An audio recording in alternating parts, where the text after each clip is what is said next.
Meanwhile, people living with disabilities in Rustenburg in the northwest say they feel excluded from many public services that are meant to benefit them.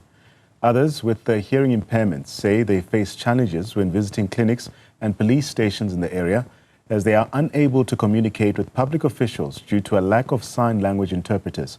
Newzroom Afrika's Refiloe Seboko has this report. Members of the deaf community in Rustenburg say the only time they are able to fully express themselves is when they are communicating with one another. One of them is Nompilo Kanyile, who says she often faces challenges when visiting healthcare facilities as there are no sign language interpreters to service deaf individuals. When I want to go to the hospital or the clinic, the nurses do not know sign language. We have to use pen and paper, but that's a barrier because I cannot express myself. Sometimes I get stuck. Maybe, for example, a sign language structure. In English and sign language structure, they are different. But for example, I would say in English, I am sick.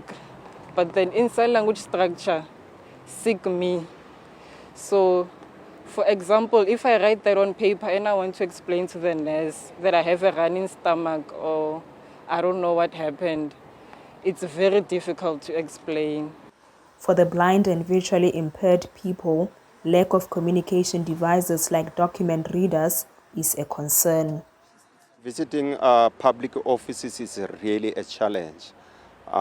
You'll find that you're trying to communicate with a particular public servant or whoever, and then you can't even hear his or her response. And you try to make him or her understand that my sister or Puti, I can't hear you, and it seems like you are rude. Understand? So these people, they have to know that there are different kinds of disabilities. Nna mathata ga ke ra tshwentse ke atamele ke atametse yana gore ke khone go bona, so for batho ba ileng gore ga ba bone totally ga itse sepe le gore maybe go na le go ke beke ya gore go checkiwa STDs ga tlo itse because ga ilo bolellwa ene ga khone go e bala pampiri eo.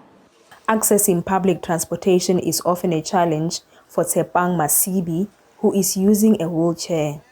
Especially we people on the wheelchairs. One of the big challenges, especially when it's raining like this, we cannot access public transport. Taxi drivers, you know, they don't stop for us or Barnamiti. They feel like and then a wheelchair. They say the white paper legislation, which is meant to advocate for people with disabilities, had largely not been implemented. There's nothing about us without us. So how can you make a policy without including us? You understand what I'm saying? You can't make a policy with us without us. So it's just a white paper, black and white, no implementation. You don't have representative anyway. Now you complain about representative, which is a major barrier. If we can allow somebody who represents us, and then that particular person must not have invisible disability. Or this person is disabled. It's either blind or deaf or on a wheelchair or amputated. These members of the South African disability civil movement say more awareness needs to be done to promote acceptance of people with disabilities in communities and public institutions. For Newzroom Afrika on Channel 405, I'm Refiloe Seboko in Rustenburg in the Northwest.